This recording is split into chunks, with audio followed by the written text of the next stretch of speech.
Vous retrouvez maintenant La foi prise au mot, votre émission de formation chrétienne présentée par Régis Burnet. Aujourd'hui, le métier de théologien que nous proposons à l'occasion de la fête du théologien Albert le Grand. Avec le père Cassingena Trevedi, moine de l'abbaye Saint-Martin de Ligugé, et Florence de Lucy, conservateur général des bibliothèques. Bonjour et merci de nous retrouver pour La foi prise au mot, votre rendez-vous hebdomadaire de formation chrétienne, avec aujourd'hui un seul mot, le mot théologien. Il s'agit souvent d'un mot qui fait peur. Le théologien est un spécialiste, souvent poussiéreux, souvent hermétique. Telle est l'idée que l'on s'en fait. Un théologien qui prétend écrire des livres sur ce que l'on ne voit pas. En effet, l'étymologie grecque révèle le métier dont il s'agit. Théos, Dieu, et logos, le discours. Donc le théologien, c'est celui qui prétend écrire des discours sur Dieu, en espérant peut-être qu'il s'agisse de discours divins. Comment peut-on être théologien ? Y a-t-il des choses à dire sur Dieu ? Y a-t-il encore des choses à dire sur Dieu ? L'exigence intellectuelle de cette discipline a-t-elle encore une place dans le monde moderne ? Pour répondre à ces questions, je vous propose de rencontrer une figure originale de la théologie contemporaine, le frère Cassingena. Bonjour. Alors frère Cassingena, vous êtes moine de Ligugé et vous venez de faire paraître aux éditions Ad Solem un livre qui s'appelle Étincelle 2 et vous allez vous expliquer sur ce titre. Et pour discuter avec vous, je vous propose de rencontrer Florence de Lucy. Bonjour. Bonjour. Alors vous êtes conservateur et pas conservatrice, vous m'avez bien dit de ne pas dire comme ça, conservateur général des bibliothèques et vous êtes spécialiste également de Simone Veil et de Paul Valéry. Si vous voulez. Et aussi du frère Cassingena. Non, c'est trop dire. Alors, c'est beaucoup trop dire.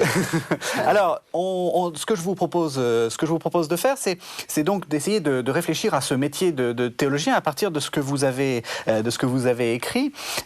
Alors, j'aimerais qu'on commence par le titre, Étincelle 2.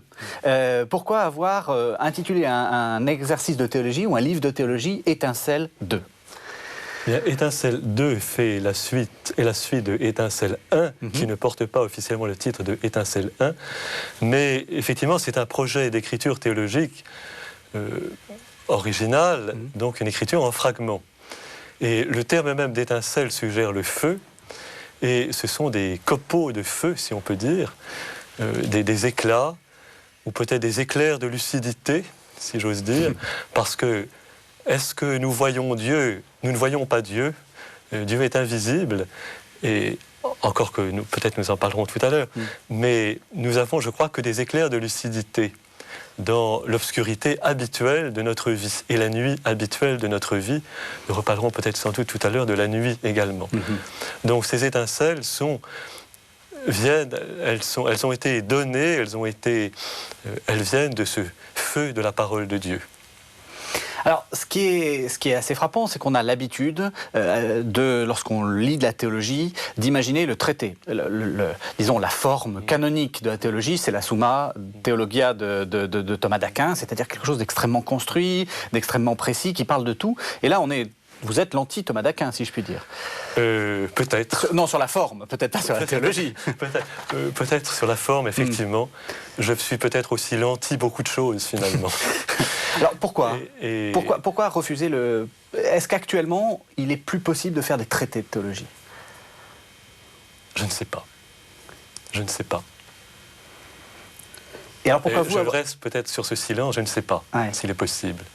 Est-ce que vous en doutez ? J'en doute. Moi, je pense que c'est une voie très très féconde que celle qu'il entreprend. Je ne suis pas du tout théologienne, je suis extrêmement séduite par ce type d'ouvrage, et je pense que je suis séduite aussi par l'explication ou la justification qu'il en donne, à savoir que de nos jours, 21e siècle commençant, on ne peut pas prétendre dominer un sujet, quel qu'il soit, et surtout pas, évidemment, le domaine de la théologie. Je crois qu'il y a des prétentions de l'intelligence humaine auxquelles il faut absolument renoncer. Vous n'êtes pas d'accord, Père François ? Alors, je crois qu'il y a aussi mon identité de moine qui ne paraît pas avec l'habit que je porte, mais au moins pour aujourd'hui, pour maintenant. Mais c'est une théologie, c'est une approche spécifiquement monastique aussi, dans le cadre d'une lecture quotidienne, habituelle de l'Écriture sainte. Et au fond, je n'ai d'éclair de lucidité qu'à partir des Écritures, qu'à partir de l'expérience aussi toute simple de tous les jours, à partir du regard porté sur les choses. Et donc, pour vous, alors immédiatement, vous nous mettez au milieu de in medias res, au milieu des choses. Pour vous, la théologie n'est pas un discours qui se construit de manière intellectuelle. Le théologien, c'est celui qui réfléchit sur ce que les choses lui proposent, sur ce que le monde lui propose. Il y a bien une activité de la raison et une organisation du savoir. La théologie est une science. Et là, je suis ce que dit Thomas d'Aquin, est une science de Dieu et qui met en œuvre notre activité rationnelle. Mais en même temps, je suis aussi le disciple de nombreux pères de l'Église qui affirment que Dieu est au-delà de toute saisie rationnelle et qu'il est l'au-delà de tout, comme dit Grégoire de Nazianze. Et qu'on ne peut pas le scruter, on ne peut pas se faire l'inquisiteur de Dieu.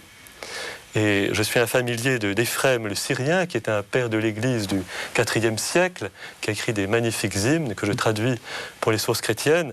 Et Éphrem polémique vivement contre ceux qu'il appelle les scrutateurs, ce que je traduis par les inquisiteurs de Dieu. Et je crois que plutôt que de mettre la main sur Dieu, il faut peut-être le laisser lui mettre la main sur nous, ou plutôt être dans sa main, comme dit l'Écriture. Nous sommes dans la main de Dieu. Et quelque chose nous est donné au jour le jour, d'une manière très simple, à travers le contact. Et je tiens beaucoup au mot d'obscurité. Il n'y a d'étincelles que parce qu'il y a de l'obscurité. Et les étincelles n'ont d'autant plus de prix que parce que nous avons la nuit. Et la nuit est vraiment bien heureuse. Et heureusement que nous ne voyons pas tout. Alors, j'oserais justement une image à ce sujet, parce que je consonne complètement à ce que dit le Père François.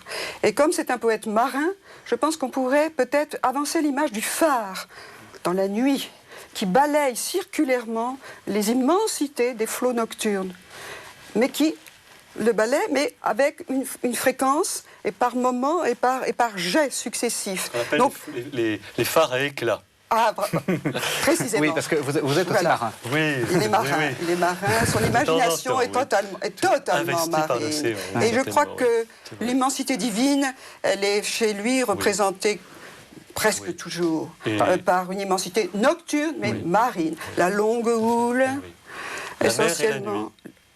La mer, la nuit. Oui. Océanonox, voilà. Sans le tragique, forcément, mais Océanonox. Alors, vous disiez que moi, c'est quand même, ça m'a frappé, vous disiez heureusement que nous ne voyons pas. Ça me rappelle Paul qui dit nous ne sommes pas dans la claire vision et nous voyons comme dans un miroir. Et vous avez rajouté un adverbe qui m'a un peu choqué, qui est heureusement. Pourquoi heureusement? Alors, pourquoi ne pas écrire le livre de théologie idéal dans lequel j'ouvrirai et je trouverai la vérité de Dieu et après, je suis enfin tranquille? Oui. Nous avons l'Écriture et finalement la vie elle-même est obscure. Notre expérience est obscure. Notre vie de tous les jours, nos rapports avec les autres sont aussi obscurs. Et je crois qu'il faut peut-être apprivoiser cette obscurité, ne pas prétendre à des lumières trop rapides, ne pas prétendre peut-être donner aux autres des lumières trop rapides dont on n'a pas soi-même l'expérience, et peut-être parler d'une lumière que l'on n'a pas vue soi-même. Peut-être plutôt partager de petites lumières. J'aime bien ce que dit le psaume 118, ta parole est une lumière sur ma route, une lampe pour mes pas. Et pour mes pas, donc c'est une lumière pour chacun de mes pas. Il y a une petite lumière pour chaque jour, qui est donnée chaque jour à travers la parole, à travers ce ferraillement. Et pour faire des étincelles, il faut ferrailler. Il faut être un forgeron. Et donc ce ferraillement obscur dans la prière, dans la Lectio Divina, à travers les textes, à travers l'expérience, à travers les choses vues. La merveille du monde qui nous est proposé à voir. Je disais tout à l'heure que nous n'y voyons pas, mais nous voyons aussi tellement de choses si nous savons regarder. Et pour vous, la théologie, c'est un discours positif sur les choses. Vous dites, il y a des choses merveilleuses. Oui.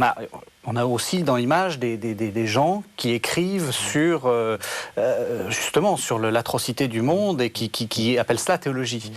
Pour vous, le théologien n'a pas forcément besoin de parler des choses vilaines ou des choses laides. Il en parle aussi. Et dans les étincelles, je parle aussi de l'atrocité. avec beaucoup d'inquiétude. Aussi, je parle de la violence qui guette notre monde. Mais en même temps, il y a la beauté toute petite. C'est pourquoi, dans la préface des Étincelles, j'exhibe ce que j'appelle le rien ou le presque rien. Le givre qu'on voit à travers la fenêtre, le chant d'un oiseau, le saut d'un écureuil, le bruit d'une plume qui glisse sur un papier. Dieu est dans tout cela.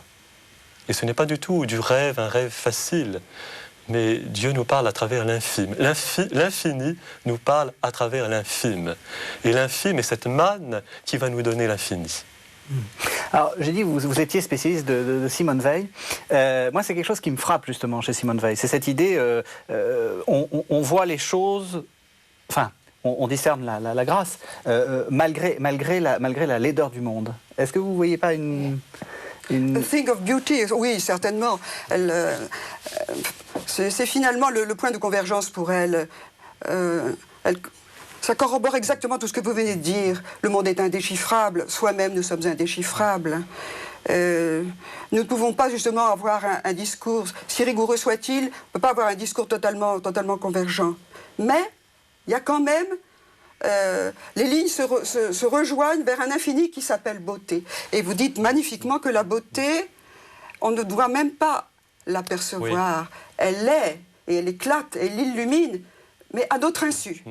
Ça me paraît une chose... Elle est subliminaire, oui.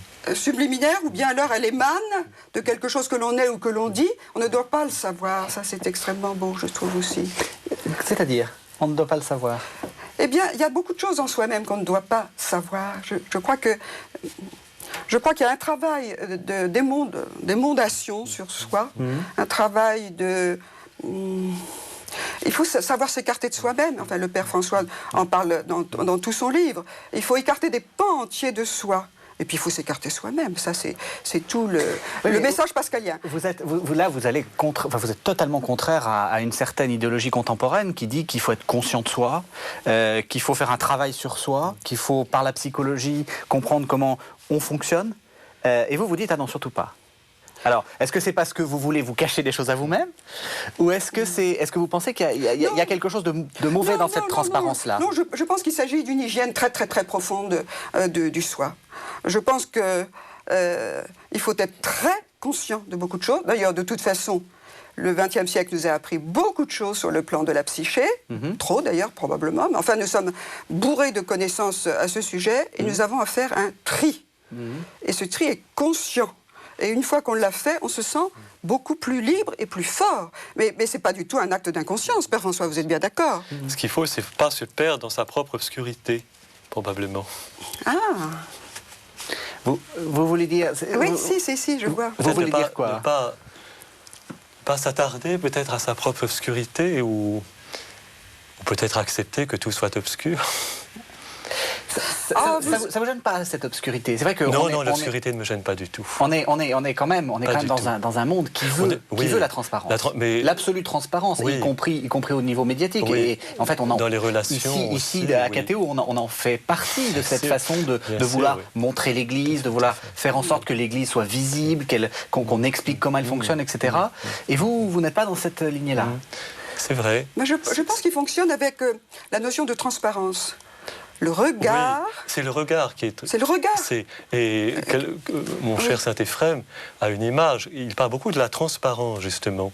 Mais c'est la transparence du regard. Et la transparence est un idéal spirituel. C'est la transparence du cœur. Hein. Alors, il y a en nous des obscurités qui sont mauvaises. Mais il y a aussi ce demi-jour dans lequel le Seigneur nous laisse et qui est bon. Je pense à la beauté du clair-obscur, par exemple, en peinture. Je pense à certains tableaux du XVIIe, ou la vocation de Matthieu du Caravage. Eh bien, le Seigneur nous rejoint à travers cette obscurité. Vous êtes sur KTO Radio et vous écoutez La Foi prise au mot, votre émission de formation chrétienne présentée par Régis Burnet. Aujourd'hui, on parle du métier de théologien à l'occasion de la fête d'Albert le Grand. Alors justement, en disant cela, comment est-ce que vous osez être théologien? Comment est-ce que vous osez écrire? J'allais dire, finalement, un théologien, c'est quelqu'un qui en sait plus que les autres, normalement. c'est peut-être quelqu'un surtout qui pose des questions et qui entraîne les autres à s'étonner. Et cela non seulement à propos de Dieu, mais à propos de toute chose. La théologie se cache en toute chose. Et du reste, je n'aime pas me décerner à moi-même le titre de théologien, comme je l'ai dit le jour de ma soutenance de thèse, parce que peut-être que lorsqu'on se dit soi-même théologien, on cesse déjà de l'être. C'est ce que vous disiez des feux qu'on n'a pas vus et qu'on prétend enseigner aux autres. Oui. Au fond, je crois que tout est donné. Et comme moine, je me considère comme pauvre et recevant chaque jour peut-être une petite miette de lumière que le Seigneur va me donner. Et que, puisqu'il me la donne, il faut absolument que je la donne aux autres. Mm-hmm. Et on reçoit d'autant plus de sens que l'on en donne. Et je pense qu'aujourd'hui, on se pose beaucoup cette question du sens. Rien n'a de sens, mais essayons de recevoir les toutes petites choses qui nous sont données pour en faire aumône. Mm-hmm. Moi, je rebondirais sur justement le thème du regard. Un regard peut être transparent, c'est-à-dire très purifié, et ne plus porter le regard que nous projetons. On devient regard. Et on se heurte à la chose vue. Et c'est pour ça que chez vous, le thème de la fenêtre est quelque chose de magnifique. Et une fenêtre qui, chez vous, est une croisée. Autrement dit, vous avez le signe du Christ, la croix, qui est inscrite dans toute chose vue. Alors expliquez un peu la fenêtre, parce que tous les lecteurs n'en ont pas lu. Hein. Ça représente quoi, la fenêtre? La fenêtre de la cellule. C'est la fenêtre de la cellule. C'est la mansarde, plus exactement, qui est au-dessus de la cellule, et qui est mon lieu d'écriture et de lectio divina. Et il n'y a qu'une seule fenêtre dans cette mansarde, à travers laquelle je vois des arbres, je vois les étoiles la nuit, je vois l'écureuil.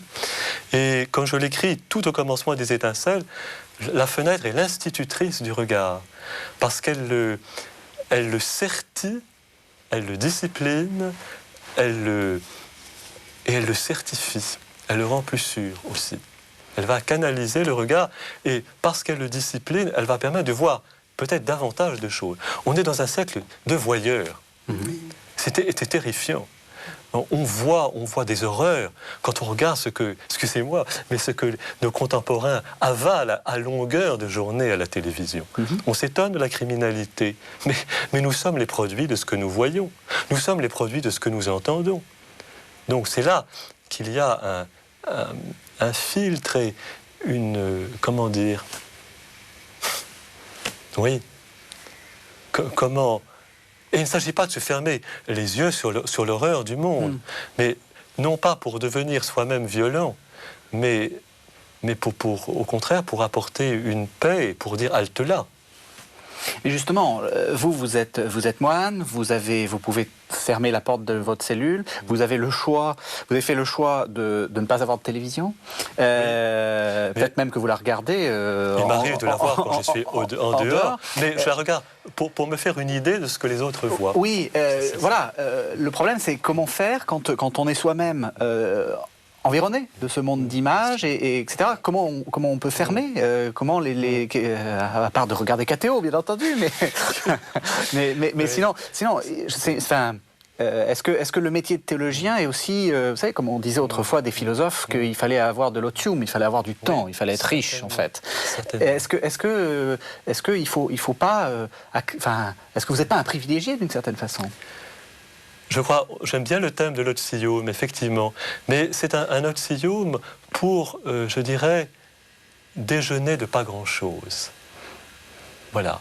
C'est pas pour faire un grand festin pour soi, mais c'est peut-être pour observer peut-être tout simplement le bois du plancher, et pour se trouver en face de la page, et puis en face des autres.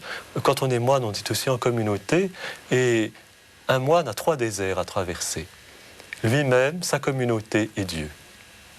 Et donc la vie monastique n'est pas facile. Elle n'est pas ce doux otium qu'on pourrait croire. Et le mystère du mal nous traverse, chacun de nous, traverse nos communautés, traverse l'Église. Et donc les étincelles sont malgré tout cela. Au fond, je n'aimerais qu'il ne reste de moi que des étincelles. Oui, cela me plaît énormément. Devenir le regard. Voilà, devenir le regard.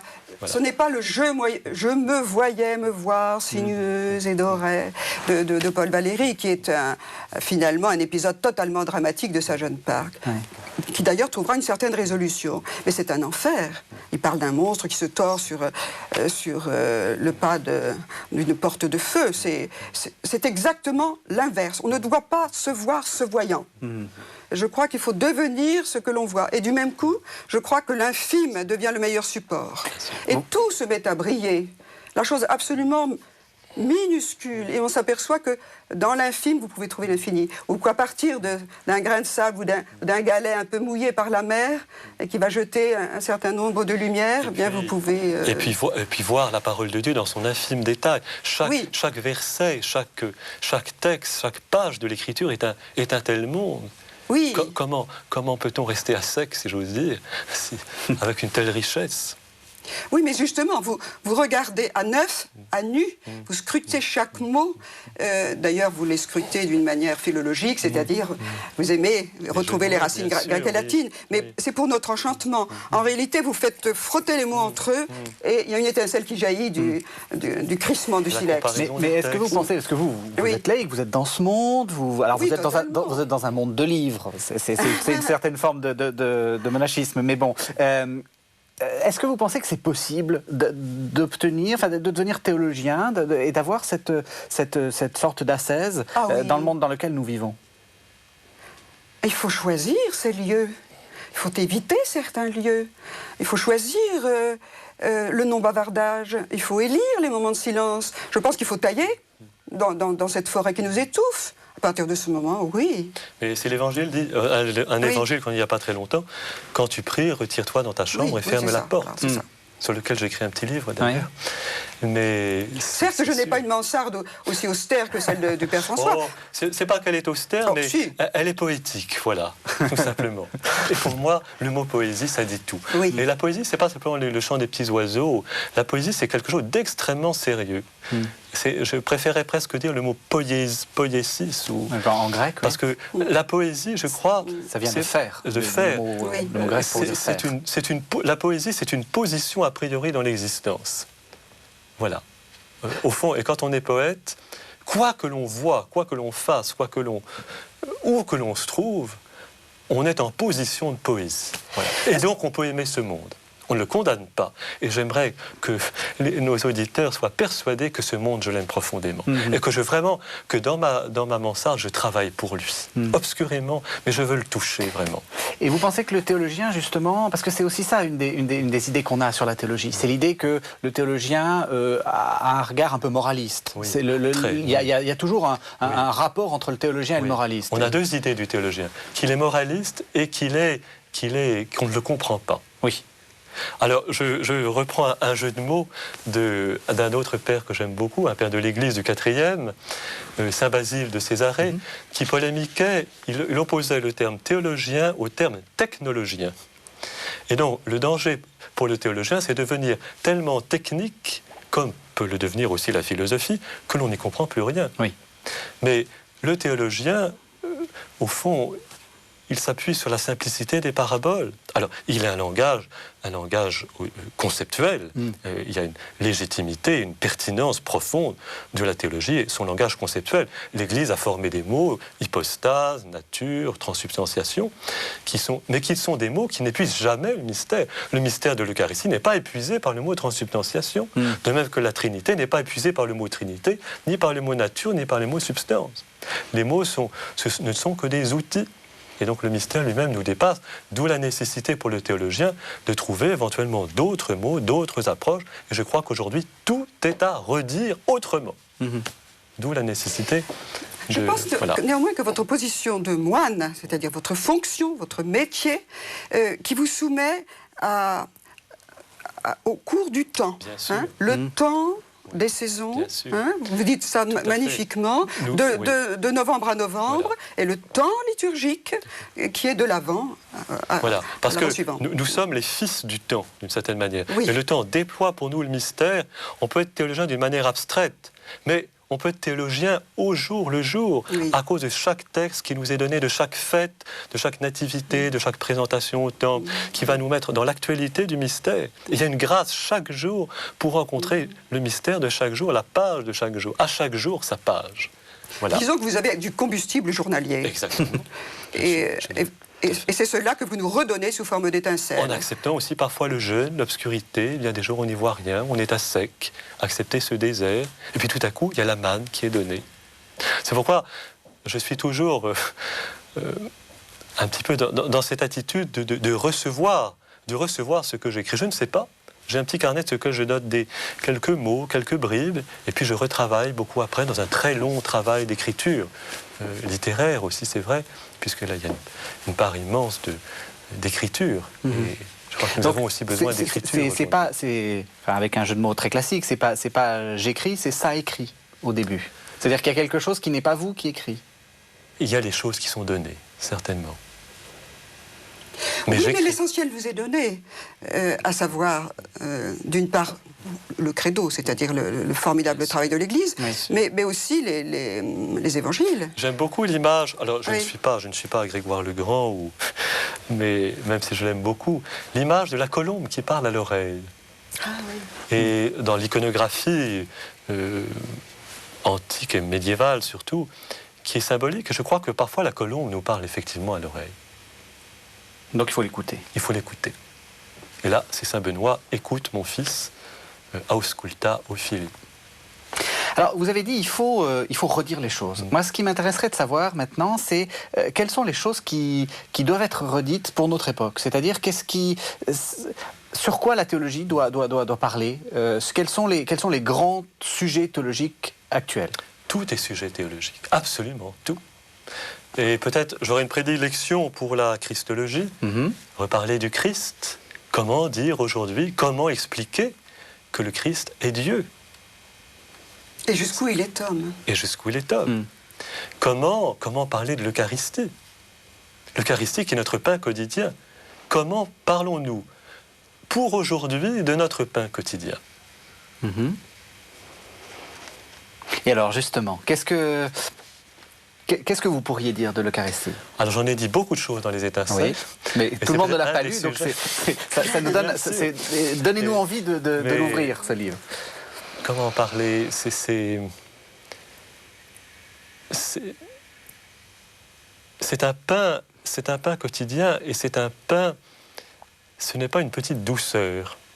Peut-être qu'on a parlé trop longtemps de l'Eucharistie comme, une petite, enfin pas une petite, mais une douceur spirituelle. Mais l'Eucharistie nous fait mal, parce qu'elle accuse en nous tout ce qui en nous et entre nous est contre l'unité du corps du Christ. Et l'Eucharistie que nous célébrons peut-être chaque jour nous interroge profondément sur ce que nous faisons pour l'unité du corps du Christ. L'unité du corps ecclésial, problème de l'écuménisme, l'unité de nos communautés, l'unité à l'intérieur de nous. Sommes-nous cohérents? Et en quoi le fait de recevoir l'Eucharistie est accusateur? Enfin, qu'est-ce qui dans l'Eucharistie est accusateur? Parce que l'Eucharistie, c'est le sacrement de l'unité du corps du Christ. Nous sommes le corps du Christ. Le corps du Christ, c'est le concept de corps qui est un concept éminemment actuel et sur lequel il apporterait il apporte et beaucoup il travaille, mais c'est un contexte très très moderne. Et donc ce corps c'est nous. Oui. L'Eucharistie n'est pas une sucrerie. L'Eucharistie n'est pas une récompense. L'Eucharistie n'est pas simplement une hostie dans l'ostensoir que l'on regarde. Mais l'Eucharistie, c'est vous êtes le corps du Christ. Elle se célèbre entre nous, elle nous brûle. C'est l'évangile d'Emmaüs. Je pense que c'est un sacrement d'unification et de l'éclatement de nos petits moi. Quand on revient de l'Eucharistie, nous sommes chargés, et nous sommes tous chargés mêmement du Christ qui vient de nous être donné. Et il me semble, personnellement, c'est peut-être une chose très personnelle, mais que nous sommes à ce moment-là, merveilleusement, tous des sarments du même cep. Par grâce. mais nous devenons finalement cette foule d'autrui. Tout à fait. Tout à fait. Et je crois que c'est l'autrui que vous révélez le plus magnifiquement dans les étincelles. C'est-à-dire qu'il n'y a pas une succession de petits moi. Nous sommes l'autre, l'autrui, le frère et l'autrui, et tous ensemble, nous sommes cette foule qui sera accueillie en tant que l'humanité, non pas une humanité obtenue par les voies du totalitarisme, hein, pas du tout, mais malgré tout fondus les uns dans les autres et formant un immense fleuve. Voilà, un fleuve qui va se précipiter vers un estuaire, voilà. et avec l'immense océan qui sera là pour nous accueillir. D'où le verset que j'aime beaucoup du psaume 121, quelle joie quand nous a dit nous allons à la maison, du Seigneur. Au fond c'est cela. Oui. Être chrétien c'est avoir un but. Oui. Et peut-être qu'aujourd'hui où on vit beaucoup sans but, chacun allait son chemin comme dit Isaïe, où ils sont sans espérance. Et être chrétien c'est aller. Quelle joie quand on m'a dit « nous allons à la maison du Seigneur ». Et je dois dire que le Christ, tel qu'il nous le fait vivre, est extraordinairement vivant. Il est tout le temps en mouvement. Il suscite le mouvement, que ce soit chez les pèlerins d'Emmaüs, ou même la jeune fille, la Vierge qui vient de concevoir, qui se lève aussitôt et qui court vers sa cousine. Et constamment, vous nous faites observer des mouvements de grande vivacité, exurgence. J'aime beaucoup le mouvement, et je trouve que le monde dans lequel nous vivons est terriblement lourd. Apathique. Terriblement lourd. Alors même qu'on va vite. On va très vite. On va très vite. Il est rapide, il est d'autant plus violent qu'il est plus lourd. Et peut-être que la lourdeur et la violence, ça marche ensemble. Mais j'aime bien l'écureuil qui est une parabole de la vie spirituelle, et qui n'est pas du tout une légèreté facile. Au fond, l'idéal de la vie spirituelle, c'est la souplesse de l'enfant, nous laisser faire. Alors, j'aimerais revenir sur l'Eucharistie parce que vous avez aussi vous avez publié plusieurs autres livres, dont un livre sur la liturgie. Et si je me souviens bien, vous distinguez 4 pôles de la liturgie, et dans l'un de ces pôles, il y a quand même une certaine forme de théâtralité. Comment montrer? Parce que j'ai envie de vous dire, l'Eucharistie, d'accord, c'est très beau, tout ce que vous nous dites, mais il ne se passe rien. Et comment est-ce que je dois manifester, ou comment l'Église qui s'organise doit manifester, la communauté qui s'organise doit manifester qu'il se passe quelque chose? Est-ce qu'il n'y a pas quelque chose à trouver dans les gestes liturgiques pour manifester tout ça? Bien sûr. Mais bien sûr, il se passe quelque chose. Et puis, il se passe que nous sommes ensemble, il se passe que nous écoutons la parole de Dieu. Et bien sûr, la liturgie suppose le mouvement, l'espace, le temps. La liturgie est faite, et la liturgie est rite. Et l'importance de la ritualité, nous ne pouvons pas vivre sans ritualité. Aucun de nous ne peut vivre sans une ritualité, dont parfois il est lui-même le créateur. Mais c'est certain que le rite et l'ordonnance des choses ont leur importance. Pour l'Eucharistie, le rite est clair. Vous avez une double procession, vous le dites vous-même. La procession des fidèles qui monte vers l'autel et ensuite qui en redescend. Je trouve que c'est déjà il y a une visibilité qui est extrêmement belle. Parce que vous avez le pain qui est le fruit du travail des hommes et que nous montons et nous redescendons avec ce même pain, mais qui est un pain super substantiel. Oui. Oula, ça c'est un mot un peu compliqué. Non, c'est un mot magnifique. Méfiez-vous des mots compliqués. Oui, c'est peut-être un mot trop difficile. Super substantiel. Oui, qui dans un certain sens, d'une certaine manière, a changé de nature. Ça devient vraiment le pain de tous. C'est le pain qui nous unit. Comment dire, Père? Moi, en vous écoutant, j'ai envie de vous poser une question. On sent que l'un comme l'autre, vous êtes très cultivés, vous avez fait de belles études, etc. Et vous voyez les choses aussi parce que vous avez derrière vous Ephrem, etc. Moi, une des questions que je trouve très importante, c'est comment faire passer la théologie, donc ce que vous écrivez et ce que vous voyez, à des gens qui n'ont pas le temps, à la fois de se cultiver, à la fois de comprendre ces mots-là, etc. Est-ce qu'il y a une possibilité quand même de faire passer la théologie de manière simple? Que la théologie exige un apprentissage, ça c'est certain. Mais en même temps, je crois que tout chrétien est appelé à être théologien dans son écoute de la parole de Dieu. Et c'est là qu'il qu'il y a peut-être un rapport, une certaine nativité, une certaine fraîcheur à retrouver. Dans le contact avec la parole de Dieu, dans le contact avec les choses de la vie, avec les êtres, pour ne pas enfermer le théologien dans une technicité ou dans une... Chacun de nous est appelé théologien. Vous êtes sur KTO Radio et vous écoutez La Foi prise au mot, votre émission de formation chrétienne présentée par Régis Burnet. Aujourd'hui, on parle du métier de théologien à l'occasion de la fête d'Albert le Grand. Qui va l'appeler justement qui va être le médiateur entre ce que vous développez, qui est quand même assez complexe, et est-ce que c'est les prêtres qui doivent faire ça? Comment ça fonctionne pour vous? C'est difficile, je pense, au chemin que peuvent faire par exemple les étincelles, qui est un chemin un peu imprévisible, ou par rencontre. L'importance des rencontres, comment dire? Moi aussi, je comprends cela. C'est la beauté de votre vocabulaire, qui n'est pas le vocabulaire ecclésial ou ecclésiastique. C'est vrai. Donc, les mots rajeunissent singulièrement. Ils brillent, ils jettent des éclats. Ce sont des copeaux de lumière, des tessons de lumière. Et ces tessons reçoivent la flamme du soleil divin et la renvoient. Je trouve votre livre très lumineux. Et je pense que la vie de Jésus, telle que vous nous la faites traverser, Jésus qui devient Christ, quand il est baptisé et que le Père reconnaît son amour, c'est lui, mon fils bien-aimé. Je pense que vous nous montrez un Christ à la fois très, très, très modeste et infime d'une certaine façon, la manière dont il a été annoncé, la manière dont il est né, même la manière, regardez, absolument merveilleuse que vous exprimez, la grande procession des rameaux. Des rameaux, oui. Jésus sur un ânon, c'est merveilleux. Donc vous montrez l'infime dans la vie de Jésus et à intervalles réguliers, vous nous montrez l'explosion de sa splendeur, sa lumière fulgurante. D'ailleurs, vous avez des mots qui sont violents. Explosion, fulguration.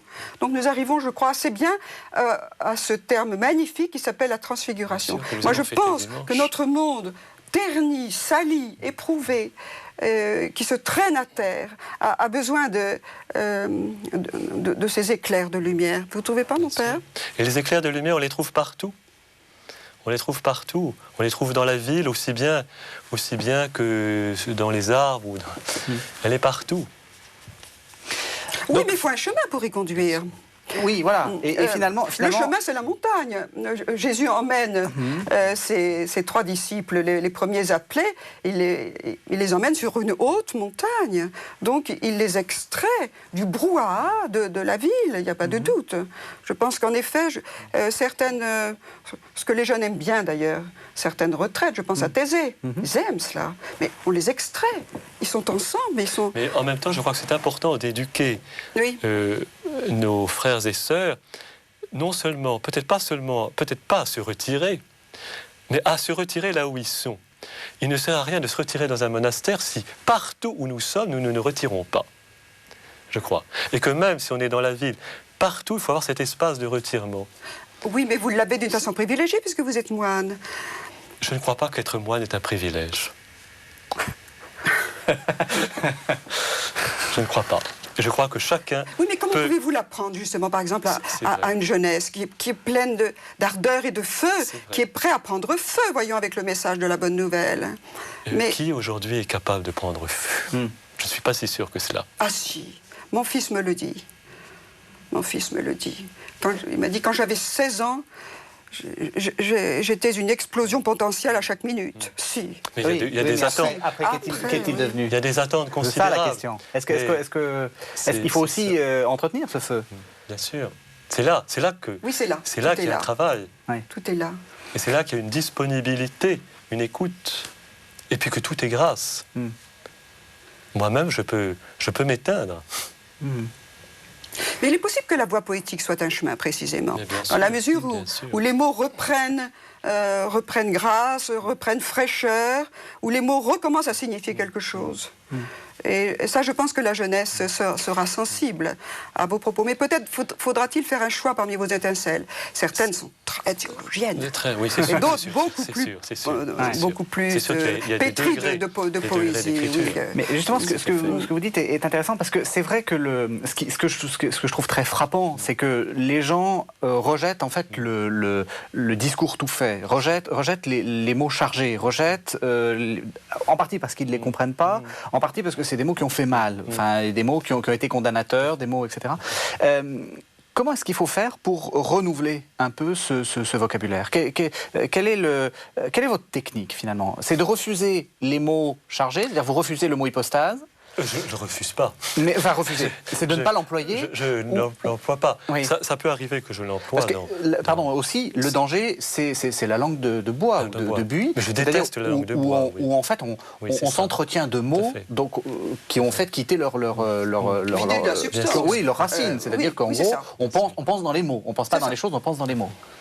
Alors comment on fait pour sortir de ça? Pour sortir de cela,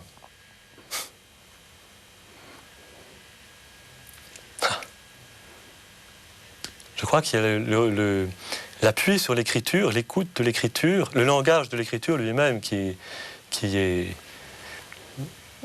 imagé et qui...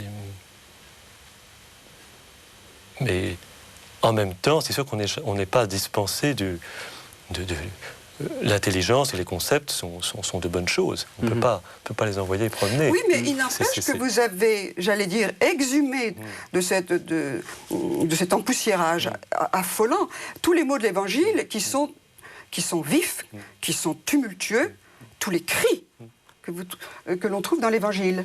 Et c'est même très très étonnant. Moi-même j'ai été surprise. Je prétendais avoir à peu près lu convenablement et maintes fois les Évangiles, et il ressuscite à mes yeux quand je le lis. C'est le cas de le dire. Jésus cria, et même sur la croix, il meurt dans un grand cri. Et le Père lui répond. Alors ça, bon, bien sûr, c'est une intuition de théologien qui est absolument sublime. Donc il y a un échange même au moment où le dernier soupir se rend dans un grand cri. Donc je crois que ça fait du bruit. Donc d'une certaine façon, la jeunesse peut entendre ça, si je puis dire. Mais mon but n'est pas d'être l'apôtre de qui que ce soit, au fond. Oui. Ni de la jeunesse, ni de... Je crois que c'est pas ça que je cherche. Finalement... c'est un don beaucoup plus large. Et je crois que le chemin du théologien, c'est le chemin que le Christ a... Enfin, d'abord, pour chacun de nous, le seul chemin, c'est le Christ. Donc, il ne peut nous arriver à chacun de nous, il ne doit nous arriver à chacun de nous que ce qui arrive au Christ.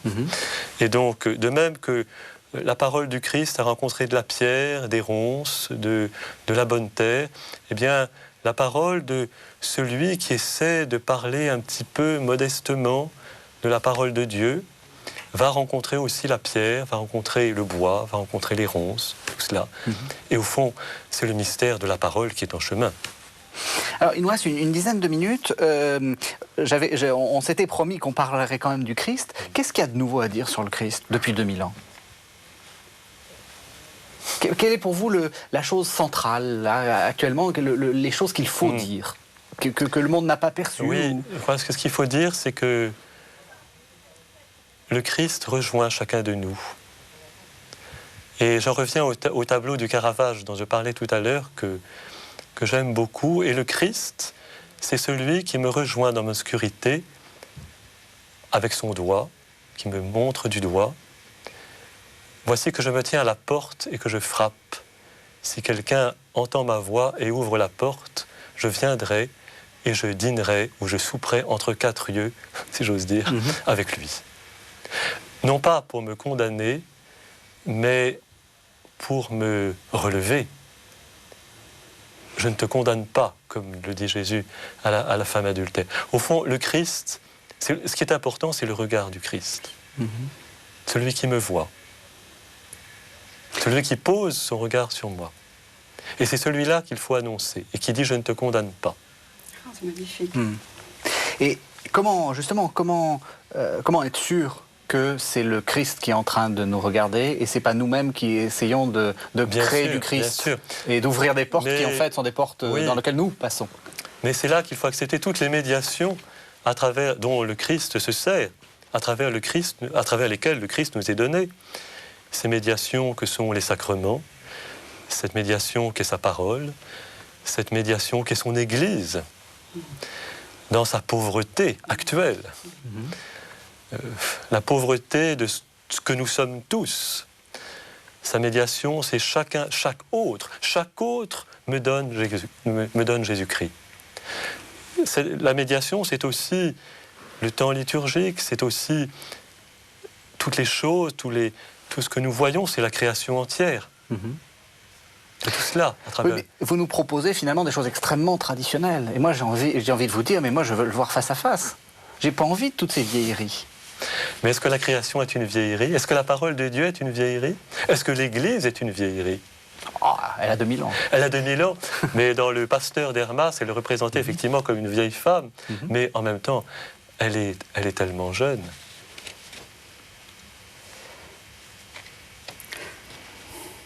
Oui. Moi, je pense évidemment, éminemment à Benoît XVI, notre chef vénéré. Je ne crois pas que Benoît XVI soit notre chef. Si vous voulez, il ne sera pas chef. Mais enfin, il a tout de même parlé à Cologne devant une foule de jeunes et il a osé justement utiliser un vocabulaire, je reprends évidemment cette catégorie, la jeunesse tout de même qui est le futur de notre Église, et il a osé utiliser un vocabulaire emprunté à ce que la science au XXe siècle nous a donné de meilleur, c'est-à-dire la science de l'atome. Et il a parlé justement de l'Eucharistie, c'est ça, comme étant une sorte de formidable sacrement, le sacrement, un miracle foudroyant, et qu'il compare à une fission nucléaire, et par laquelle l'amour vainc la mort.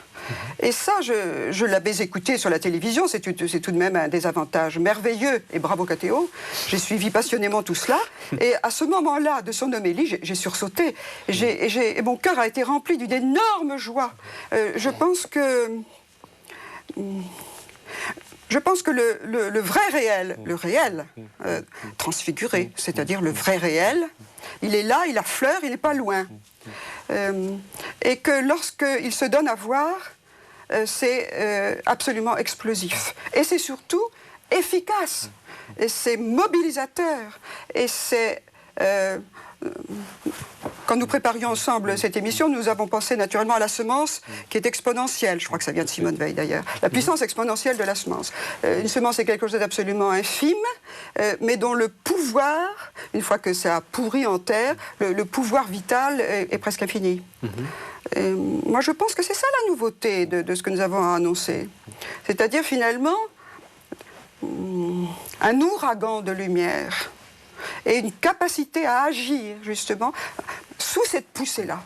Une poussée... Et en même temps, tout restera très humble. Oui, c'est ce que j'avais envie de vous dire. Parce qu'il ne se passe rien en apparence. Tout restera très... il ne se passe rien. Et les grands missionnaires, et ces exemples admirables que nous avons autour de nous, est tellement modeste. Je ne sais pas, prenons les choses très très modestes. Quelqu'un qui finalement décide de secourir quelqu'un qui est près de lui et qui est fort malade, qui est même pratiquement rayé de la société étant donné la gravité de l'attaque dont il est atteint. Et voilà, un accompagnement minute par minute, heure par heure, jour par jour, mais c'est porteur de lumière d'une façon absolument extraordinaire. Et je crois que les âmes généreuses de notre temps ne peuvent pas ne pas voir ça. Et en même temps, c'est visible. Sans que nous ayons l'ambition de conquérir quoi que ce soit. Oh non. Oh non. Il n'y a rien à conquérir. Non, parce que vous le disiez, tout est assez passif finalement. C'est pas tant nous qui voyons, nous sommes vus. C'est pas tant nous qui regardons, nous sommes regardés. Recevoir le regard du Christ, qu'est-ce que j'envisageais. Mon Dieu. Ou la femme adultère. Oui, par exemple. Ou les disciples, au moment de l'appel des disciples. Et nous sommes toujours dans cette condition pascale, c'est-à-dire que tout est humble, tout est difficile, tout est obscur. Et il faut que nous apprivoisions cette difficulté. Au fond, je crois qu'on a vécu trop longtemps sur des illusions de nombre. Il n'y a rien de plus affreux que le nombre. Vous voulez dire le nombre de chrétiens? Effectifs. Oui, les effectifs, oui. Voilà, le nombre de baptêmes, je ne sais. Ça n'a aucun sens. le chemin de la parole est obscur, il est difficile, il va de l'un à l'autre. Et voilà, comme le Christ lui-même. Au fond, c'est Pâques. Donc, pour vous, la théologie, maintenant, doit être modeste? Oh, certainement, certainement. Surtout. Surtout. Et tous ces gens qui demandent un guide? Je vais vous dire, tous ces gens qui demandent un signe. Oui. Oui, eh bien, Jésus répond en disant qu'il n'y a pas d'autre signe que le signe de Jonas, précisément. Ou parfois, chez Marc, il ne dit rien. Et il s'en va, il monte dans un bateau et il s'en va sur le lac. Ce qui est un signe. Il nous fait signe du côté de l'infini de Dieu. Avec toujours l'eau. L'eau. L'eau qui est tout le temps. Et surtout, nous allons vers le Père. Et là, je crois que dans un monde qui a pas mal de mal avec le Père, Jésus, c'est cet homme qui nous indique le Père, qui nous apprend à dire notre Père. Je vais vers le Père. Et ça c'est merveilleux. Alors, ce que je vous propose de faire, c'est de terminer par du Cassin-Génas, si j'ose dire. Pendant que vous vous préparez, je rappelle que l'abbaye Ligugé a un site, www.abbaye-liguge, et on voit en plus l'abbaye de Ligugé, regardez, chez vous, là, votre cour, enfin votre cloître, abbaye-ligugé.com. Donc c'est là-dessus qu'on peut se renseigner si on a envie de savoir ce que c'est que l'abbaye de Ligugé à côté de Poitiers. On vous écoute. Entre les étoiles, il y a de grands méandres de nuit. De même entre les hommes. Les étoiles ne forment une constellation qu'elle ne soit espacée. De même les hommes. Ils ne forment une conspiration qu'ils ne soient espacés.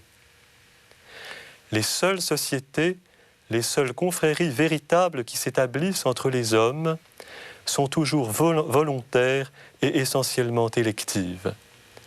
Elles consolident leur entente par-dessus les méandres de la nuit, par-dessus l'interdit de la nuit. Ou plutôt, elles naissent de cet interdit même.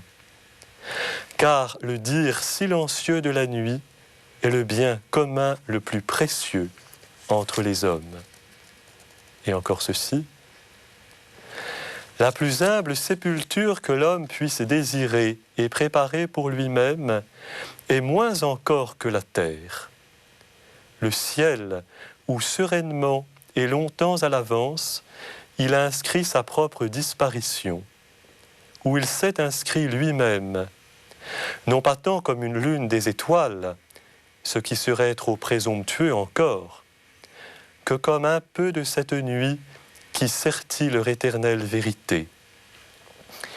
Mais il est un anonymat même et une innombrabilité de la lumière. Aussi peut-il se féliciter tout bas de se perdre dans la cohue des lumières qui, ruisselant de la nuit pascale, ne profèrent tout ensemble qu'une même ovation, Lumen Christi. Merci, on se retrouve la semaine prochaine.